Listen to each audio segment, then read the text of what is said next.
Adam Giles Ryan.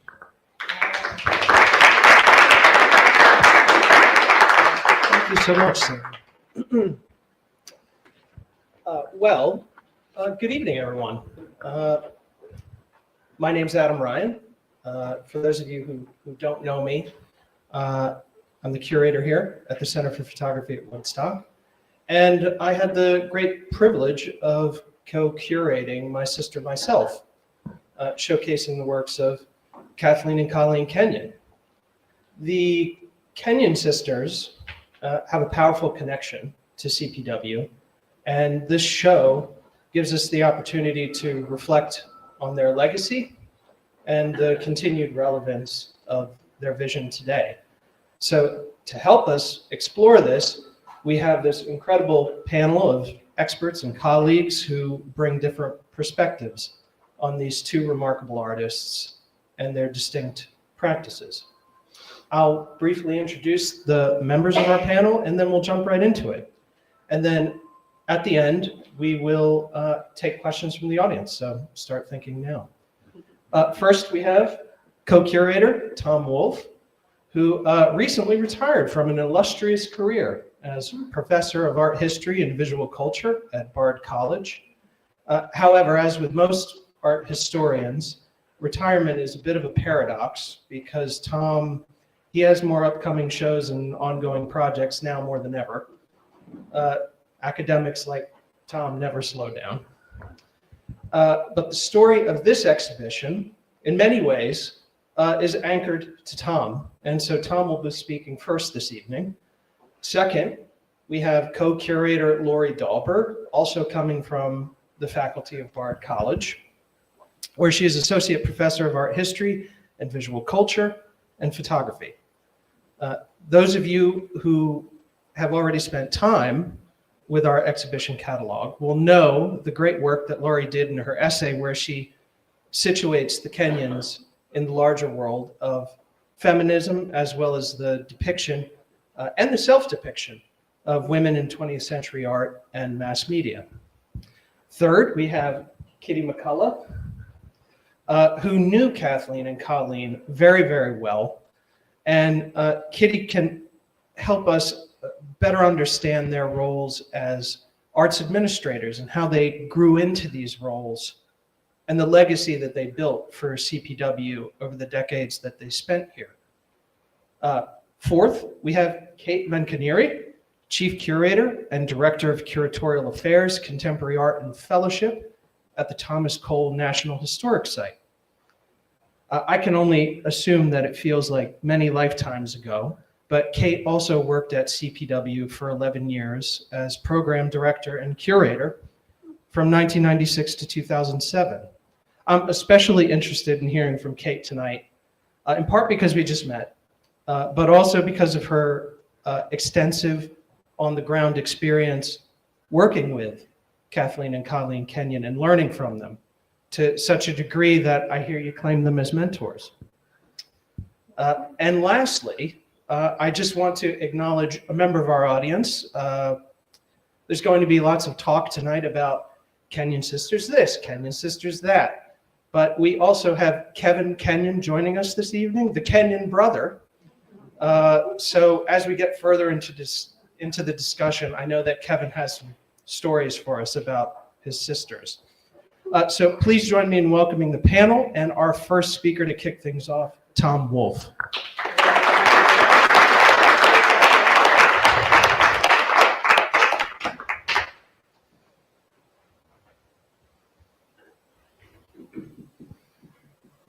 And we'll switch. Okay.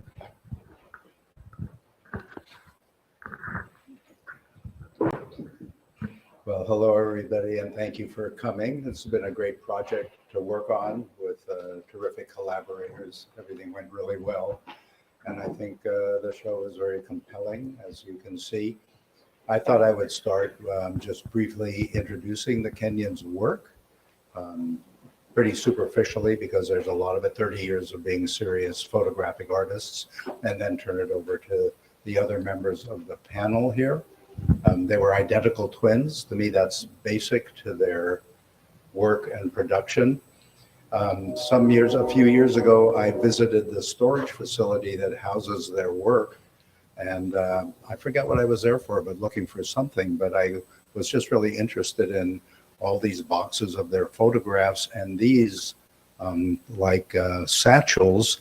This is labeled Princess Grace and Diana, that contained research material of Kathleen's for some of the series based on famous women that occupied a lot of her career. I had known Colleen and Kathleen a bit, where they ran the Center for Photography for 24 years. So I knew them and I knew their work a little bit, but now they were gone and there was just boxes of their material. And I thought this would make a really interesting exhibition. So I started thinking about it, and then the Center for Photography showed up and we connected, and it seemed like a logical opening show for their wonderful new facility because they were so essential for running and maintaining the institution for almost 25 years.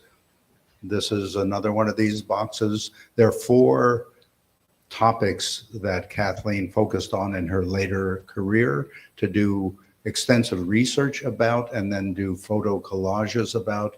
And there were Grace Kelly, Princess Diana, St. Joan, and then the geisha. And for everyone, she did her research. This is for the geisha, and made works that I'll quickly show you, and some of which are here.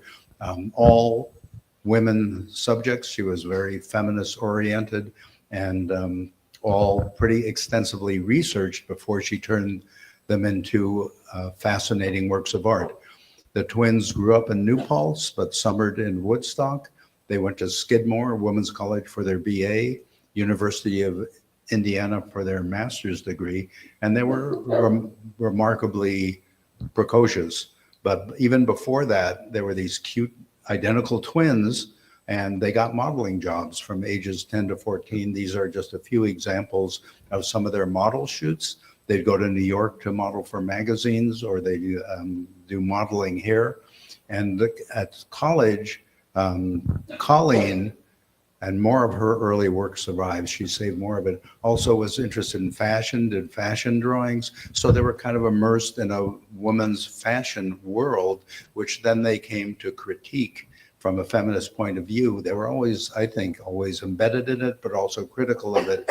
And that motivated a lot of their work. This is an early work by Colleen. She soon became interested in hand coloring photographs, which was a very adventuresome and experimental technique to do at the time. And I also feel, having studied her work, that there's a vein of spiritual religious imagery that keeps resurfacing through her career. This is a kind of an amazing series. She did these when she was in college. She went out into the world with her camera and found settings that had twin imagery. I think being twins was essential to their lives, as we will see. But this is an extensive series. This is just 4 examples. The one with the slips, I'll come back to because I think it's prophetic of their interest in women's fashion, even women's undergarments. That's going to, again, bounce through their career. And then they graduated with their master's degree, got teaching jobs, one on the East Coast, one on the West Coast. And that's when they started communicating with each other extensively. Well, they always did, but every time vacation they get together and started working collaboratively. And after this period of 3 years, they would settle in Woodstock for the Center for Photography and basically be a team. Though part of what's fascinating about them is they work together, but they did their own individual work. So sometimes collaborated, sometimes did their own thing, as I'll show you in a minute or two. But early on, they took twins as their subject. This is Colleen posing the both of them. She just set a camera on a tripod on a timer, and they both get in front of it.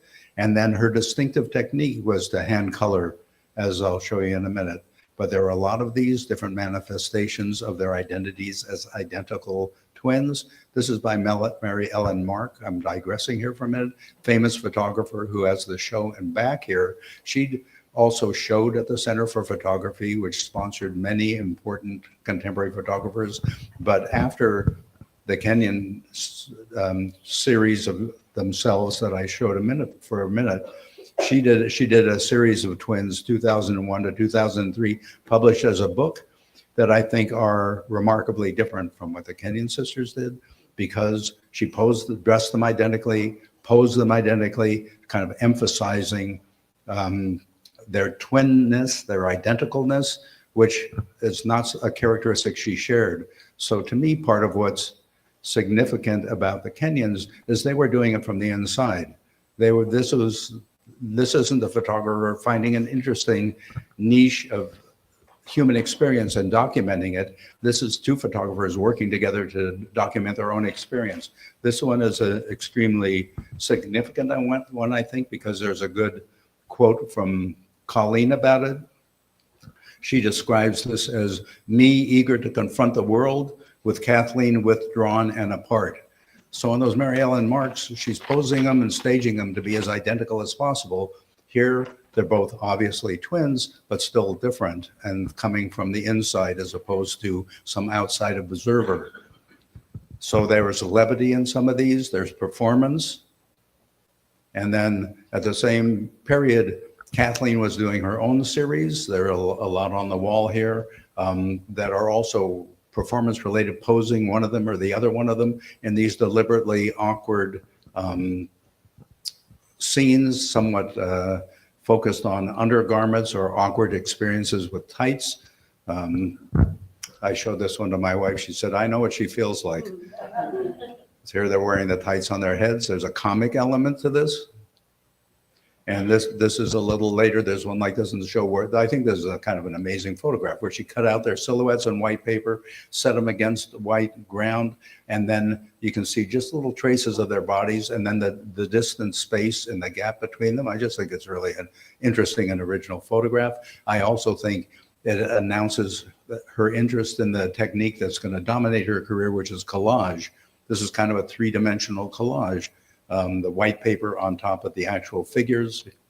Here's another one.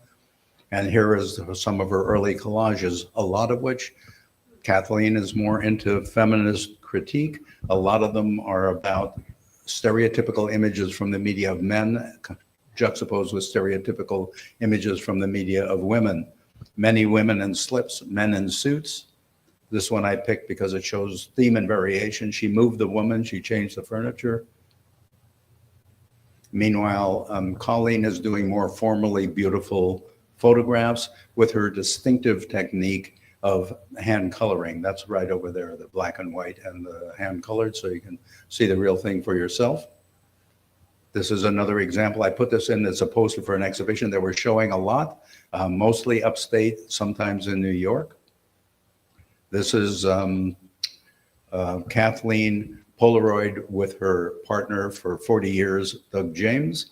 And this is kind of an initial photograph that then she would turn into something like this, collaging, intensively collaging. And these are very challenging images because there's so much imagery in them and a lot of it has meaning and a lot of it is up for the spectator or the art historian to try and interpret what exactly kind of a story she's telling here.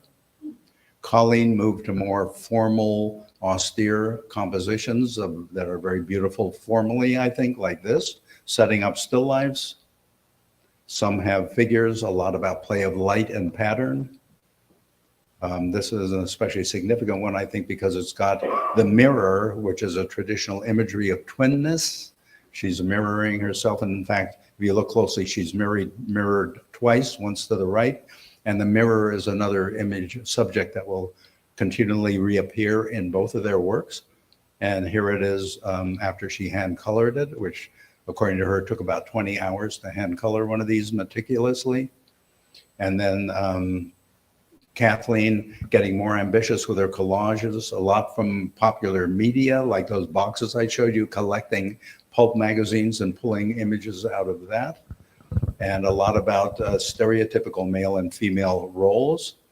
And then the series, one about Grace Kelly. This is Grace Kelly on the left and on the right here. And at the far right is Grace Kelly transforming from a famous actress into a princess, a kind of female traditional dream, I guess.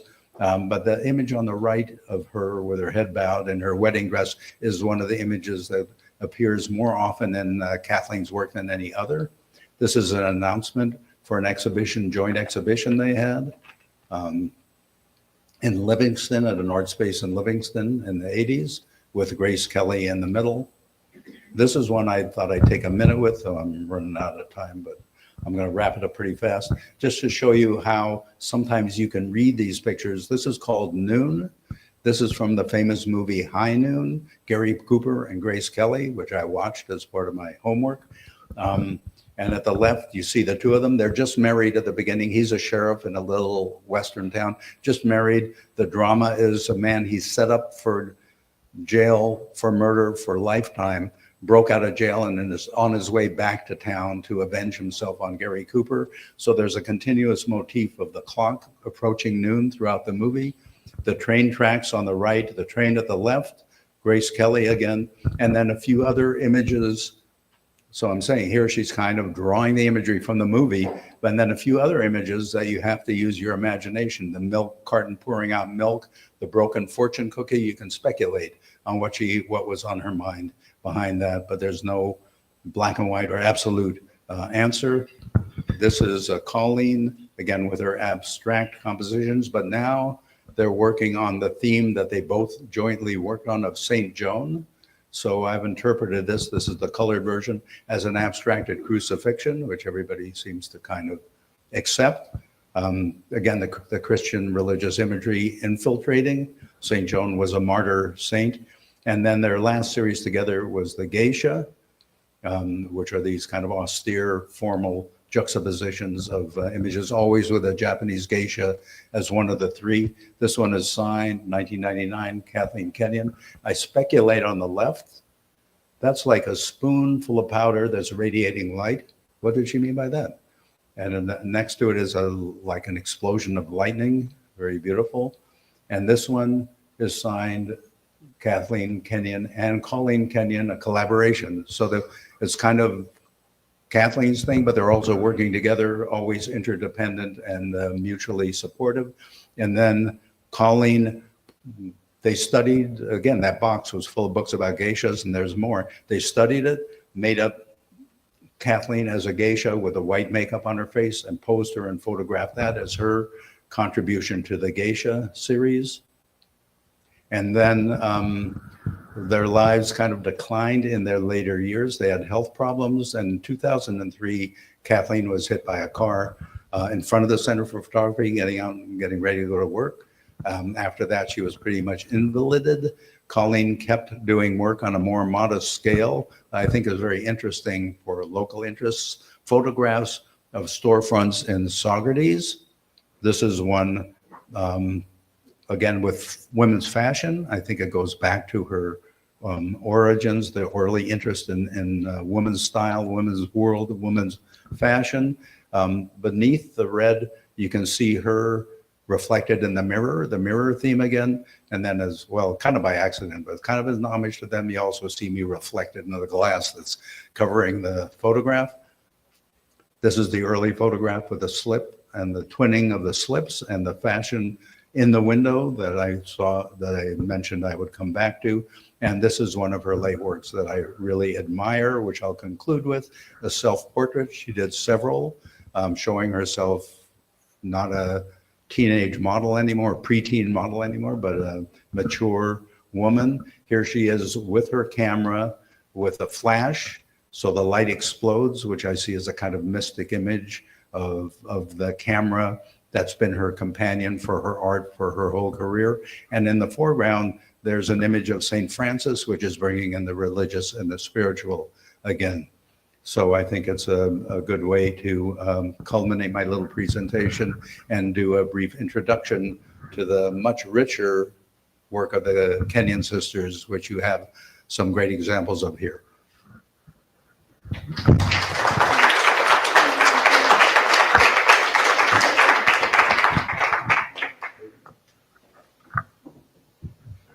Thank you, Tom. Well, where would we like to go next? I'm thinking Laurie. Okay, I'm the one who didn't really prepare remarks. So I guess I would say a couple things. I thank my lucky stars that Tom brought me on board on this project. It was so fascinating to me, and I had no idea what we were, getting into until we started going through those boxes that their whole archive of their studios is preserved, and it's just filled with hundreds and hundreds of artworks and source material. And I mean, they were extremely precocious young artists, even before they got to college. And they were already interviewing each other about their art influences and making their plans for being professionals in the world. And so it was fascinating to dig into those primary sources dating from the time they were 17, 18 years old. We read their essays for their applications to Skidmore, for example, and artist statement after artist statement written all the way through their teens, 20s, and beyond. And to see how much they already knew about the art world and artists that they loved before they even got to college, it was amazing. Their parents were educators and also amateur artists, very accomplished ones. And so they were very much encouraged by their parents to pursue the arts. So it was fascinating to see that. It was fascinating to see how their work was so different from each other. And, an art historian, one of the things you do is, to make sense of the world, you try to connect the dots with your knowledge about movements and things through time. And so I really enjoyed going through their work and seeing how they slipped into place alongside their peers, or where they departed from their peers, where they departed from each other, where they complemented each other with their work. So that's something I was very interested in. And I was also interested in their very precocious sensibility as young feminists from the time, again, they were teenagers. And then, they entered college in the 70s, around 1970. Might have been 69, but that was an explosive time in American culture for liberation movements. And they were kind of just, immersed in the rhetoric of second wave feminism. And it influenced their art and their approach to being in the world in pretty profound ways. So that was something that was very interesting to me. And then finally, the thing that I should have known, I'm almost ashamed to say I didn't know, but I've lived here since 1996, and I knew of the existence of the Woodstock Center for Photography, but I didn't really know it. I knew it was happening. I knew they had workshops, but I didn't go meet the Kenyons. I only know about them now, having done this project, and what they achieved as administrators and directors of this, what started out as a small, pretty modest institution in the town of Woodstock, sort of like a photograph appreciation society, at the very beginning. When Howard Greenberg handed the reins over to them a couple of years into the history of the institution, they just ran like racehorses with it. And they reflected on how they wanted to make a different kind of institution based on their perspective as feminists and as people who wanted to include a wider range of voices and identities in the programming, in the exhibitions, in the artists who gave the workshops. And that was an astounding accomplishment that they were able to do with the center. Howard Greenberg said in an interview with Tom, actually, he made no he made no bones about it. He said if it weren't for the Kenyons, this institution would not exist, because they were the ones who were able to kind of grow it. And now it's in such good health today. I'm so happy to see how it's coming on here in this new building. So now I'll hand over to Kate, who worked, Kitty? Kate, okay, who worked alongside them. Okay, well, hi, everyone. Thank you so much. I'm really thrilled to be here and wowed by this exhibition. I can't think of better curatorial team and place for it to be. And so in thinking about the conversation, I needed to write down my thoughts. And so I have a little bit of a tribute about what it was like working with Colleen and Kathleen that I'll share with you all. Colleen and Kathleen hold such a big and radiant place in my mind and my heart and my work. They were my mentors, advocates, and helped shape the field of photography through their creative and critical work in their artwork and at CPW. And it's not lost on me today, going from working with artists at an alternative artist space run by artists for artists, as they always said, to being a curator at a historic artist home and studio museum today, where we're creating exhibitions and putting artists in conversation with each other across time. Kathleen and Colleen literally brought me as a young person out of the classroom and the dark room and into the professional and creative world of photography. And by photography, that meant fine art photography, video, installation, light-based mediums. And they taught me how to make a studio visit with an artist, how to write gallery text, how to curate an exhibition that was timely, how to handle and care for photographs, how to line up corporate sponsors, and to convince the leading artists and photographers to teach weekend workshops in Woodstock.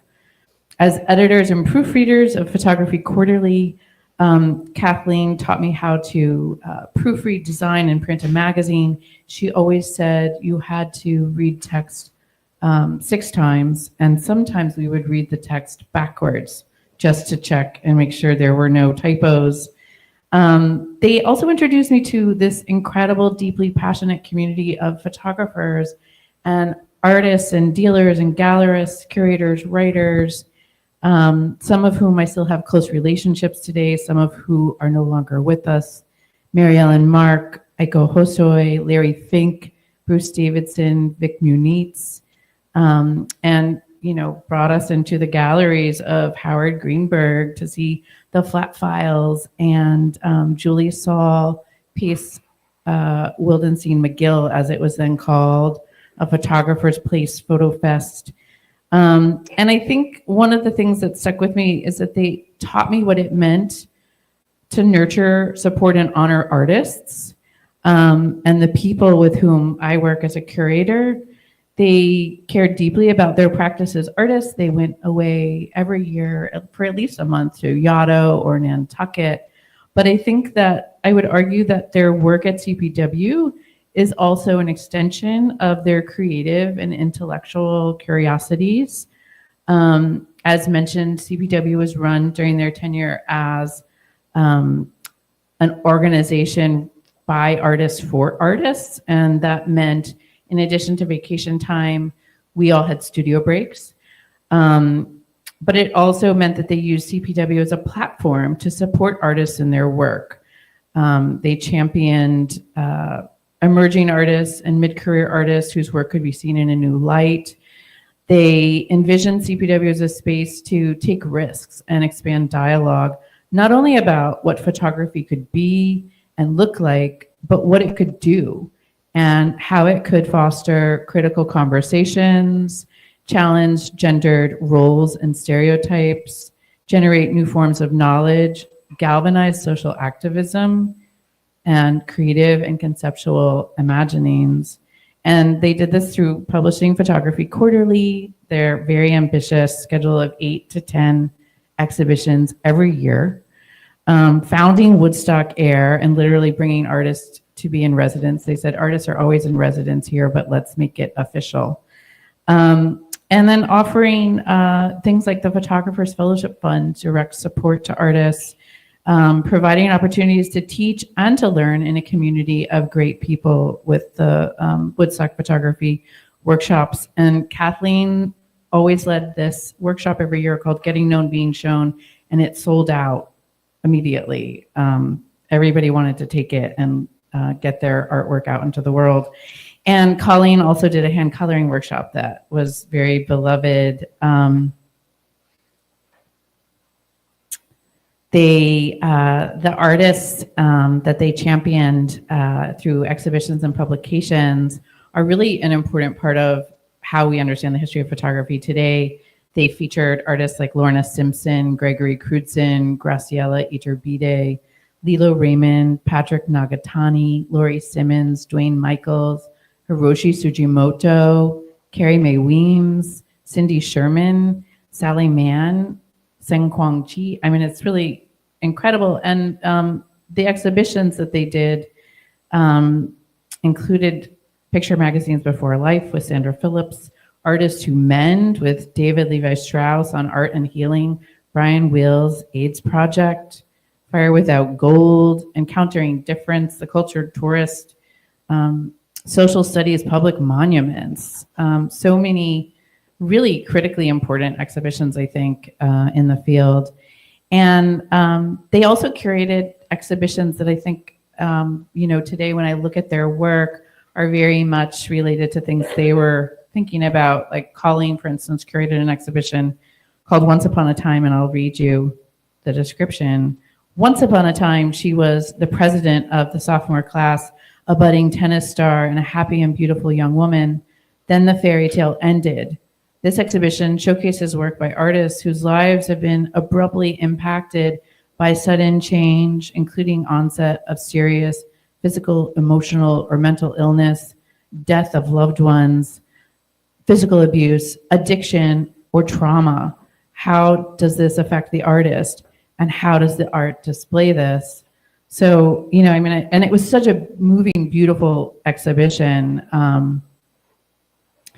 Kathleen also, really, as much as she was an artist, she was very proud of being the designer of Photography Quarterly magazine and the editor, and doing that work, and brought her creativity to the letters, the introduction to the editor talking about the magic of the medium and journey to the center of the earth or falling down a rabbit hole. Colleen sometimes talked about going back to school to be a social worker, but she was so inspired by Helen G. and the limelight, and really, I think, wanted to make her mark as a woman in the field. They were dedicated and passionate, and I feel like their work at CPW was a service and a labor of love.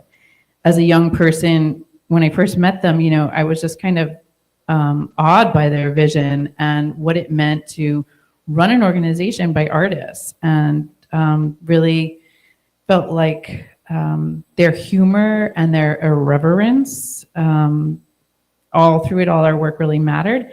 And as someone who worked with them for many years, they made me feel like my work mattered. And they gave us, myself and our other staff, opportunities to write, to make our own work, to curate exhibitions, and to build our own careers. So I think, not only were they,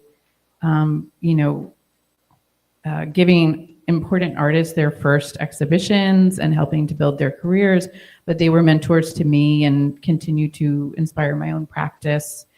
And I think it's just really just incredible to have this moment to acknowledge and honor them. I'm gonna leave with a quote by Kathleen from one of her intros to a quarterly. Artists who mend, infuse new blood into textbook information. They remodel and reorganize truth so that way we may re-see it.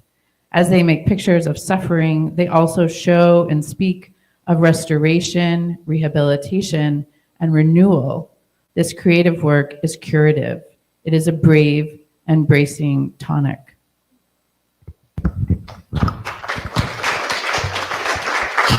Kate, I just have a quick question for you. I'm always curious when I run into someone who knew them or worked with them. How, when they were running the center, how much was their work around? Because I've heard some people tell me, "Oh, I know that they ran the center, but I had no idea that they were doing all this." They were very professional about that. They never curated their own work into an exhibition. And that was something I also learned, like the ethics. Like, you don't put your own work in an exhibition. Yeah. But they did lead workshops, and in that regard, their work was, visible. And they also, such a grassroots moment, as part of our patron print program, they donated their own prints for members. So I think everybody knew about them, but it was they didn't self-promote their work as artists through CPW, but they ran, I think, parallel. Thanks. And we got to go to their studio, of course, which helped. Okay, so I planned to read this so I wouldn't have a senior moment and have you guys have to watch me look for the words. And I'll try to skip anything that's redundant. Could get confusing. I first met Colleen and Kathleen in 1995 at the New York State Arts Conference in Huntington Station, Long Island. Before resigning myself to public transportation to get back to Woodstock, I was looking for anyone who might be driving back. I found them in the conference hotel reception atrium, smoking, of course. I knew from the conference list that they were twins and artists as well as arts administrators, and that helped me locate them in the hordes of people in the big smoke-filled room.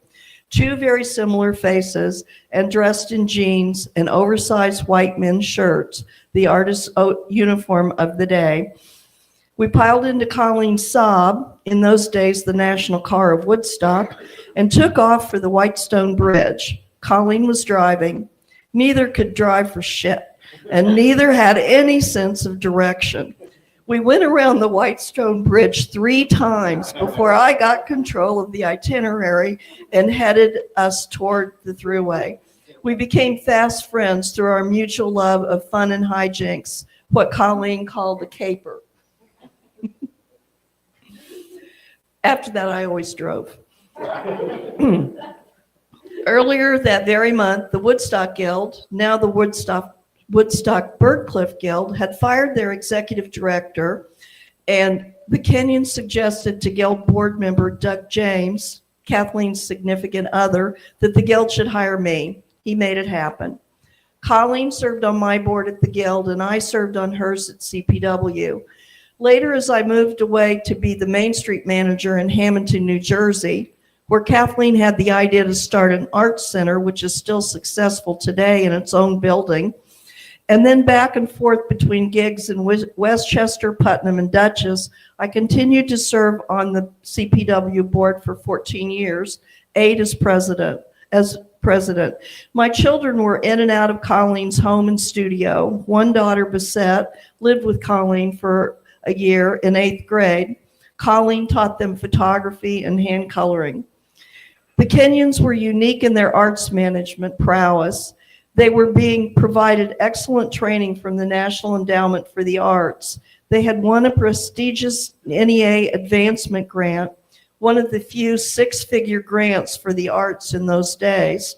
It came with the top national arts leader, Greg Candell, as their own organizational consultant, as well as a lot of workshops and other training events.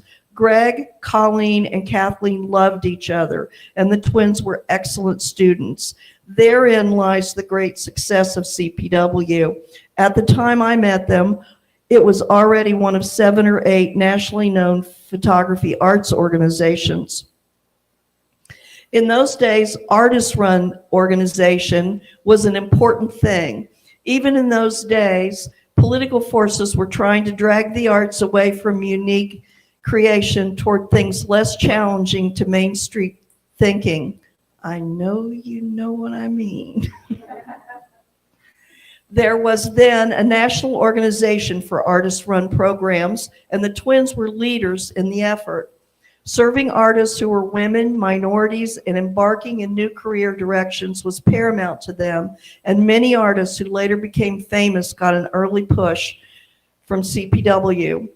The Photography Quarterly, which CP now has available online, all of it, was one of the few outlets for photography criticism. It was conceived, edited, and designed by Kathleen.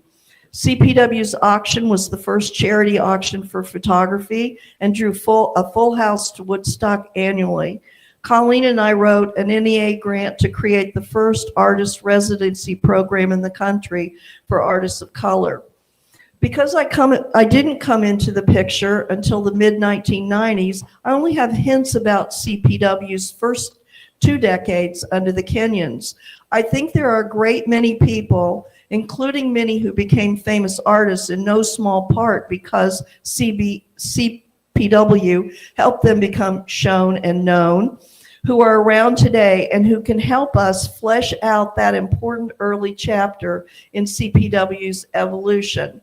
I hope anyone who has names, memories, and stories from that time will let us know so we can reconstruct that time before it is lost. That will help us also build the following that can help CPW realize the potential of this fabulous facility and the Art Center community CPW envisions. So then I was going to introduce Kate, and Kevin's also been introduced, but I've spent many fun meals and visits regaled with funny stories about their teen and college years by Kevin Kenyon. I'm hoping he'll share a little of their early life as artists and femme fatales. My George Donskoy, was exactly their age in a neighboring high school, and he attests they were the hottest thing going in Ulster County.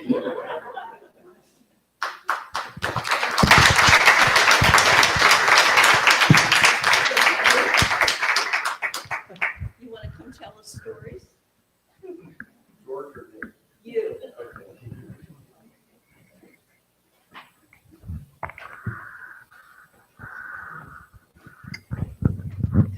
Yes, thanks. Well, thank you all for doing this. So a couple of observations. I'm 8 years younger than Kathleen Kenyon. They understood the value of hard work. No. And in particular, grinding. And so I learned that from them. When I was a little kid, they would sit on their beds, cross-legged, and eat bags upon bags of Wise potato chips as their only real sustenance. And they would work from when they got home from school until they went to sleep. They'd get up and they'd do it the next day. So part of their contribution, not just to the center, but to others, is hard work. The second thing I observed is that they were entrepreneurs. So some of you may remember the Woodstock Playhouse. They ran a lemonade stand there, a very successful economic lemonade stand for roughly 7 years. And they were very thrifty. In fact, we would take rides to the Freihofer week-old location in New Paltz, New York, not that close to Woodstock. We would buy all of the almost stale brownies. We would bring them back to Woodstock and sell them for at least $1 a piece. And that also is hard work. And they were also very creative. But I think the best way to really understand them is that they were collaborative in a way that twins have a relationship. It was very hard for family members, boyfriends, fiancés, husbands, others to understand their relationship. But I think a lot of what they accomplished was a result of their collaboration. And when I see what this place has become, it's just crazy. And I'm very, very grateful to everyone up here, everyone out there, to celebrate their lives. So thank you.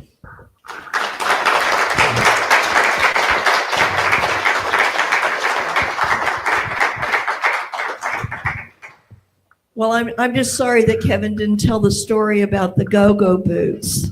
I can do it if you want. I want to hear that.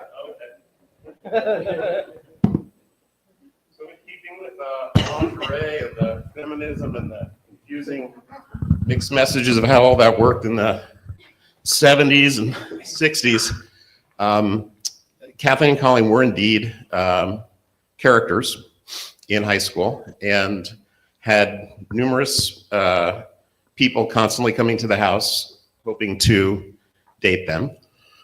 My dad literally had a shotgun that he would occasionally pull out to send the message that young men were not welcome. But they eventually got involved in a band. The band was practiced every Sunday morning at our house, much to the chagrin of our neighbors. And one of the members, Kathleen, was engaged to several times. Colleen dated the band leader, George Roberts, a young black man who had tremendous musical skills. And at concerts that they would actually play for money, they actually danced atop white drums that were about 10 feet in the air in what type of leather, Jane? Pleather. Pleather boots and a pleather mini skirts, and all white. And they would dance the entire time the band played. And I remember so many guys saying, like, your sisters, much like George shared, were unusually attractive. But they were free-spirited people, and watching them grow up, I learned a lot. Thank you.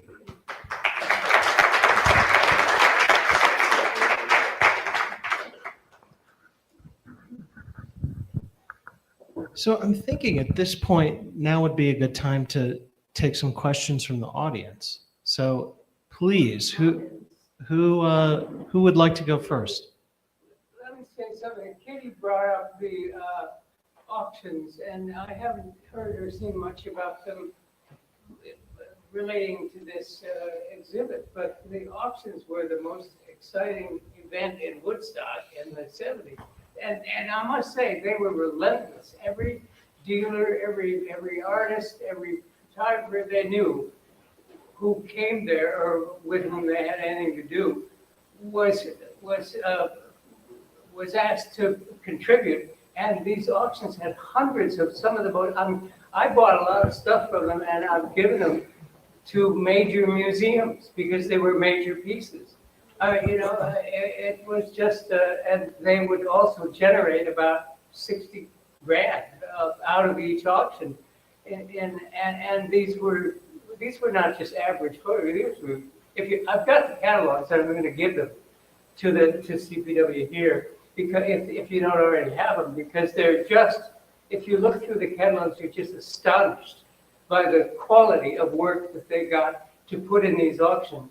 And they were huge events, and major people, dealers would show up. I was bidding against Howie.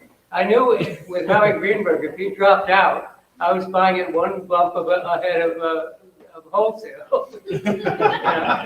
So it was fascinating, and really the auctions which we haven't talked about, which is why I'm talking about it, were absolutely extraordinary and got the attention of people all over the not only the town but the state and the country.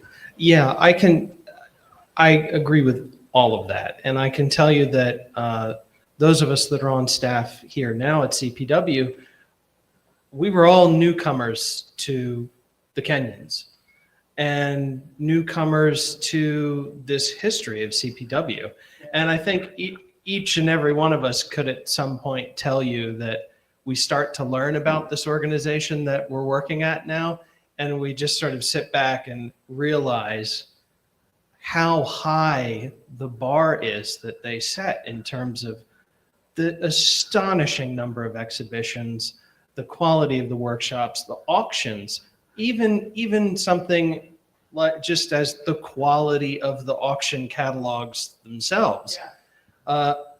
They did everything on such a shoestring budget to such a high level that, and a common refrain that I hear from people about the Kenyons is that they are the ones that instilled this intense ambition that CPW has to always be building more and always growing and getting bigger and better. And that came from them. They kept the lights on when Howard went down to the gallery. So yeah, I mean, this is something that Brian and I talk about regularly, where it's just, we'll find something that has the Kenyon sisters' fingerprints all over it, whether it's a mock-up of some issue that would become an issue of Center Quarterly, where it's all handwritten and Kathleen's cut things out and placed ads, and it was just, I'm sure you remember, Kate. It's one of the things that this show means to me is that as someone who works here now, as someone who is inheriting this legacy, it's a tremendous challenge. And it is gratefully received because, having this building would not have been possible without the contributions that they made. So, and you mentioned the auctions, and I see that high level in every facet of what they did here. Yeah, when I moved up to Woodstock, I'm a musician, and my best friend was producing the band and Janis Joplin, and it was pretty exciting. I mean, I visited him one weekend, and the other house guest was Mama Cass. So I thought, gosh, this is more fun than New York. And then I realized that the Kenyons were doing the most interesting stuff in town at the time, other than the music that I was involved with. So I got involved, and we made the ground floor of the building there into a gallery. And then when Peter Whitehead died at Birchcliff, I asked Eileen Cromer what was going to happen. And she said, well, you asked, so now you're the vice president. I must say that I remodeled the Kleiner, which needed it, based on my experience with them and my belief that the town, what they were doing was really important for the town. And that the arts were the center of that town, the history of it. And now we've got it here, and we're trying to we'll make Kingston into an arts center, hopefully. One way or another. Yeah. More questions? Or answers. If anybody knows something we don't know, we want to hear it. Yes, please. So I'm interested in asking those of you who knew them, what their attitude, how they felt about the word twins and being called the twins. Because as a twin myself and grandmother of twins, I have been indicated that calling twins twins is no longer acceptable because twins need to be viewed as independent identities, and it is similar to taking care how you use gender terms, that a twin, being called twins, being referred to as the twins, is no longer correct. And so I was wondering, how did they feel about this word twins, and perhaps even being referred to as twins? Well, in their library, there are quite a few books, not only about twins, but also about families. And I think it was maybe a moment in the 80s that was sort of the topic that people like Cindy Sherman was looking at herself through what she could make herself into, that sort of thing was sort of happening. And I don't think they ever had any objection to being called twins or being twins. I never really saw any of that. They, I have this one photograph, I don't know if you showed it or not, of them probably around 2012 with their mother.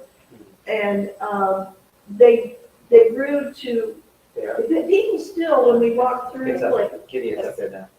well, that's That one. yeah. The other one, of course, is Joyce Tennyson's from her book Wise Women. She photographed them with their mother, but they when you went someplace with them, people were always like, oh, they look so much alike, but they didn't. They didn't have the same mannerisms. They didn't stand the same way or sit the same way. They didn't express themselves the same way. They didn't dress alike. Colleen liked, as you can tell from that photograph, she liked designer clothes in a quirky way. Kathleen always wore a man's shirt and jeans or chinos.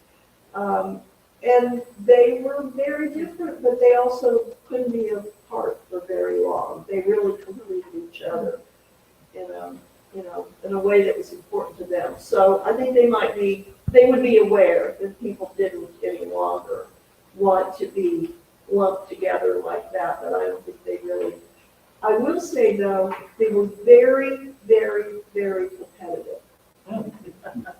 And even after they were at Ivy Lodge and had dementia, the staff would just laugh and hoot about the fact that they would fight with each other, they would compete with each other about things. So I think that had always been there too.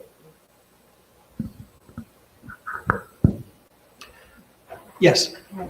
Thank you, Elizabeth Talk. I have a couple of questions. First of all, them coming through in the 70s and 80s and second-wave feminism, did they consider themselves feminists? Oh, but So they were yes, they conscious. certainly did. Okay. Yes, and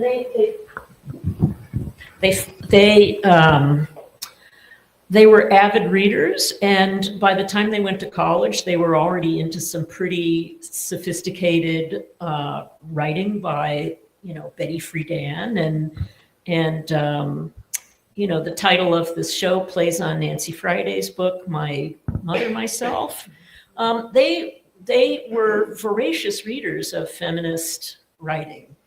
And they also, emerged from college just as the women's art movement was really becoming visible through the actions mostly on the West Coast and then in New York, and then pretty soon it's kind of growing everywhere, including upstate New York had like the Women's Studio Workshop in Rosendale, and there was a big feminist artist conference at New Paltz every year. And so like even in their own, off the beaten track place, there was a lot of grassroots feminist work being done, groups being formed, artists kind of coming together to show work and discuss work. But the other thing I would say is that whereas Kathleen was very, very comfortable working through ideas of kind of challenging radical ideas of feminism in her work that were kind of all about deconstructing the male gaze and deconstructing the language that media speaks to women through and all those stereotypes. Colleen did a different type of work, as you can see. And Colleen's work, she called herself a feminist. She was an avid feminist, but she found herself a bit out in the cold as far as some feminist artists were concerned, because she wasn't really interested in so much in obviously deconstructing the male gaze or something like that. And in fact, her work seemed to be about interior states and kind of mood and psychology and emotion, things that had become kind of like sort of pushed aside in the development of feminist art in the 70s.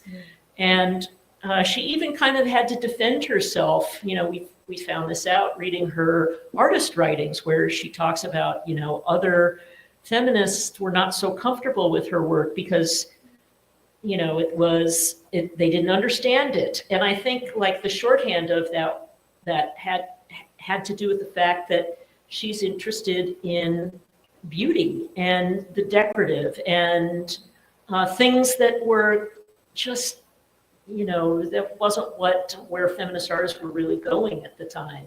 And so she sort of had to defend herself in that way. Traditional pattern. Yeah. Pleasures. Right. And then the second question I have is the technique of hand-applied color is what it keeps saying. Can someone talk about that technique and what she was using? Sure. So she was using Marshall's photo oils. So these were essentially oil paints so this was brushwork. So she would paint. So first off, the object would begin its life as a black and white gelatin silver photograph. And the examples that we've found, these were prints, to get super technical, Agfa Portriga Rapid paper. And she would make the prints, I think, lighter, lower contrast, and then sepia tone them. And that was, I think, just an effort to just rough it out, just get the details of the image down onto the paper, because you wouldn't want really dense shadows, because then it just wouldn't take the color in the way that you would want it to. You might even, and I encourage everybody to get right up to these prints, because when you get close to them, you can see how intricate this work was done. And yeah, the number that we found was 20 hours per work of just very precise handwork. So, and it created its own aesthetic. The way that the colors sat on top with the sepia toning underneath. And it ended up being a color palette and an aesthetic that she replicated later as she started getting Frisson prints made of, which are a different kind of, is a very esoteric color printing process that is a proprietary process in France that was a type of carbon printing. And so there was the family of the man who invented this process in the 19th century. They're still around today, and you can still find them online, the Frisson printing atelier. And so you would send this house color reproductions of whatever it was you wanted them to print, and they would create these color prints. That color print on the wall, on the title wall, is a Frisson print. But I've never seen an example of a Frisson print before that is mimicking the color palette of hand-painted photographs. I'm pretty sure that's totally unique. So, and I don't know if it was just them being around photography all day, every day, but they were very well informed and well educated about conservation and the stability of photographic images, which is one of the reasons she was drawn to Frisson printing, because even though it's a color process, and a lot of color processes have problems with stability, a Frisson print can take any amount of light. They're very hardy objects. So they were very well aware of the materials of photography. Also,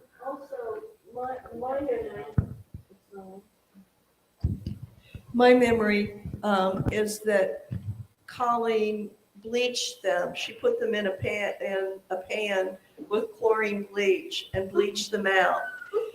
And that's how they got so light.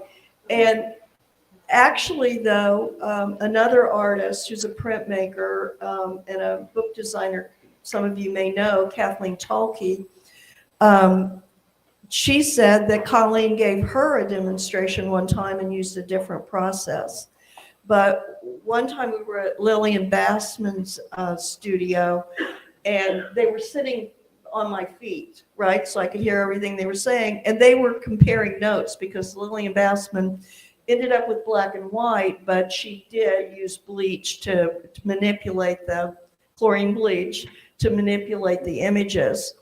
And I think, you know, like if someone wanted to talk to Kathleen Kenyon, and also Colleen gave lessons to my daughter, Bissette, in hand coloring, and we have a couple of hand colored things that Busy made. So I think she, and I've told Brian this, there's one little stack of books like this high of books about hand coloring, and some of them are like 19th century pamphlets. So it, you know, like she obviously had been collecting those, so she probably tried a lot of things. Such a good memory. I remember it now, I remember it being there. I used to print for extra support. I would like Print. I used to do test prints for Colleen, and she would send me in with batches of negatives, and I would do not her final prints, but the test prints, and they were lighter and less contrasty, and that was exactly how you good. That makes me feel good. what you said it is, yeah. Glad I But was right about that. yeah,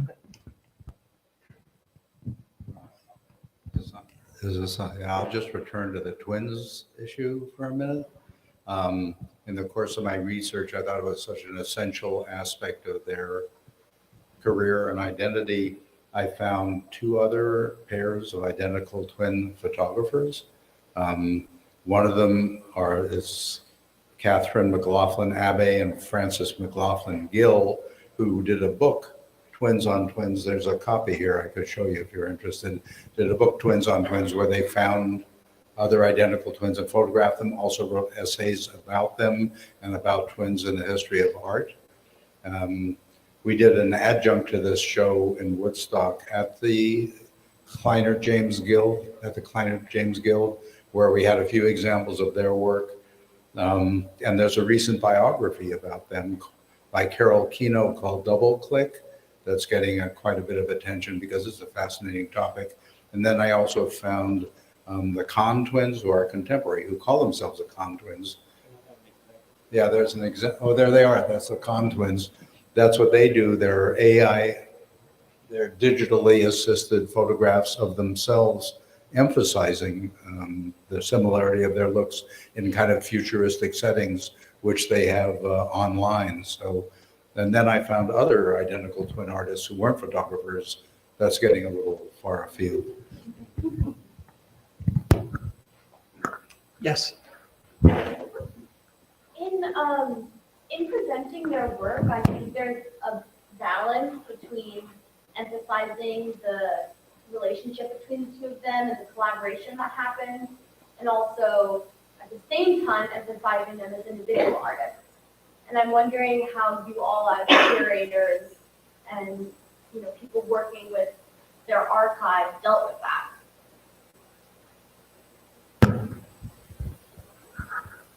Well, I can say of my own experience, I had no idea what to expect when we arrived where all of this material was being stored. And my first reaction was like, they're so different. Their practices are so different. And over time of looking at the work, like I figured out how to tell them apart, and it was almost like I could see the different ways that their minds work.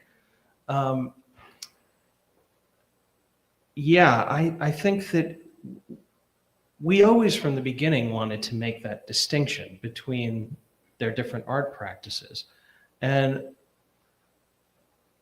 yeah, I don't know. I feel like, what do you think, Tom? Well, I mean, they were different. They worked differently technically, but they also were interdependent all the time. So I think it's some of both.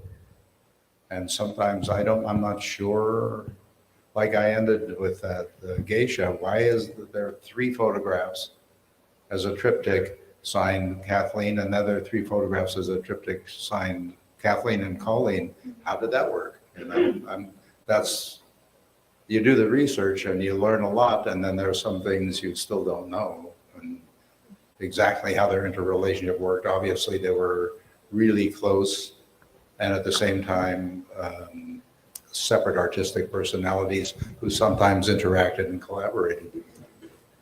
That's about the best I can do. When they went on residencies together, Like when they would go on residencies together, they would sometimes collaborate or work towards a show that they were having together. I remember, but they really, I feel like they liked being twins, but they really wanted to be acknowledged as individual, unique, separate people. And I could always tell them apart because I knew them so well. But I think they would appreciate and be honored that you do tell them apart as unique people, as you have. Yes. But there was a time when Kathleen was away, when they were apart, and Kathleen was in LA. Could you talk a little bit about that, and like if you have insight into when you were maybe New York and here? Yeah. That was like, how that might inform. Things to, what can we say about the time that they spent apart during their early years? So right out of graduate school, they went to grad school at the University of Indiana, or Indiana University, I think is what it is, Indiana University. And right out of grad school, Kathleen landed a job at, now I'm going to forget which school it was in California, an LS, University of California in Los Angeles, I think. And so she had like a short contract that was just as a visiting professor. It might have been a 3-year gig out there. And she taught, I think, in the printmaking program, I think. And one of the things that she did as soon as she got there, she made a pilgrimage to the women's building, which was a new feminist art space in downtown LA that was run by Judy Chicago and a few other people. She had met Judy Chicago when Judy Chicago had been at Indiana University as a guest speaker. And I don't know, like, if they'd stayed in touch or whatever, but Kathleen went over there to the institution, and they gave her a show. She had her first solo show there of her own work, and it was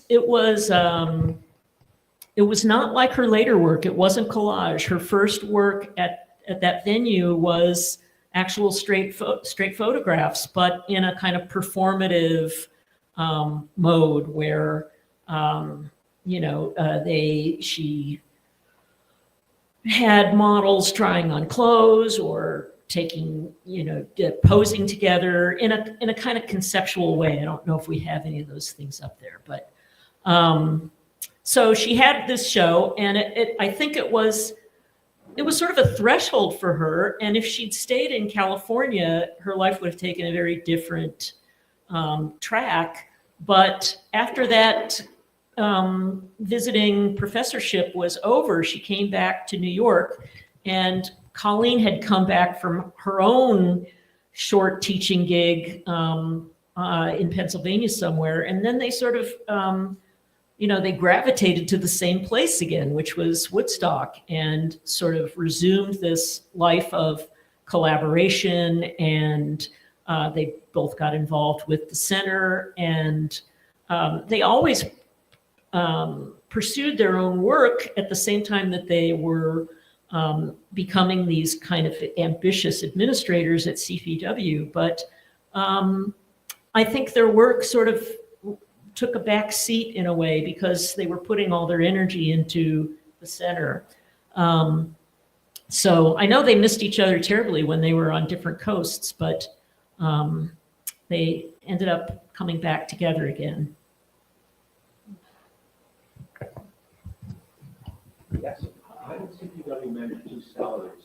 They were very low. Well, my understanding is that Colleen wrote the grant proposal to get her own salary. To begin with, when Hallie Greenberg started the center because he thought that photography as art, it wasn't really recognized as art, and he thought it should be. And she went in and started volunteering, and then there were the grants in those days were like kind of like the same kind of grants they have today to get to staff development grants, and they got that in all the artist organizations. But as far as I can tell, all the big ones like Living Studio Workshop got them in the 70s, and that's how they kind of got off the ground as organizations using those grants. And Colleen got one for herself. I feel like in the 90s at least, We were a larger staff in the 90s, and the auction was like a huge fundraiser, and they got NEA and NISCA grants. And the workshop program was really important because we brought in a lot of money through that whole. Larger staff means like 6 people. I know, right? I mean, there was 6, and then Fawn Potash, who's not here with us, but ran the workshop program. So, but yeah. And they also, if you wanted to be in an exhibition, you paid to send. You could pay $50 to send, I think 6 and $100 to, I don't know what exactly, but it was a big line in the budget in those days. yeah, there were memberships, and then one big year they did like the member show, and you had to become a member. It was like a call for entry show. Right.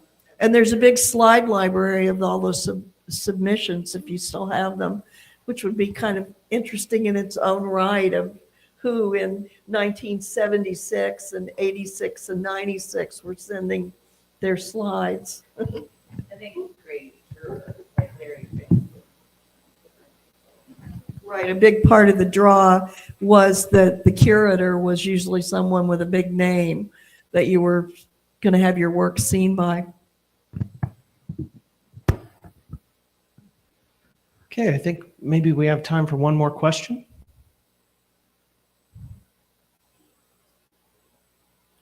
Brian? Yeah, the biggest surprise to me of the research for this exhibition was that as a young art critic, I had written a review of Colleen Kenyon's work. Wow.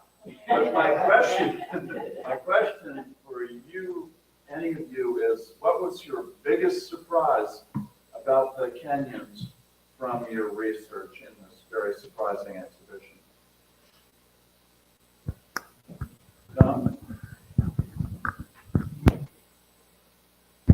I don't know if I had an aha moment, but I think just seeing the depth and extent of their work, and also learning, as we've been saying, about how different they were from each other, and at the same time, how closely bonded. It wasn't something that hit me in an instant, but just getting into the richness of it. My aha moment was reading the back issues of the Quarterly and seeing, as we've talked about, the ambition of that calendar that they had, from the workshops that were being given, like 10 in the summer, of big name people, and critics who were being brought in to write for the Quarterly, and other activities they were hosting. I don't know how they got any sleep. I mean, I don't know how they did it. It's crazy. It was astounding to me. And all the time I was down the road at Bard with my head in the clouds going, la, la, la, la. I think the most surprising thing to me was just to see how much they kept and how much material there still was where you could reconstruct what they were looking at and thinking about and writing about and talking about. And then seeing how all of this knowledge of not just photo history itself, but like the contemporary field of photography was passing through these doors. It all fed into their own art practices, I think. So seeing the interconnectedness of being artists running the space, I think, and seeing what they achieved, it's shocking.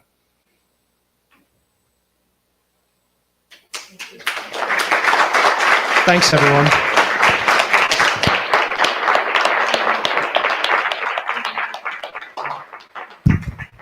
Just want to make a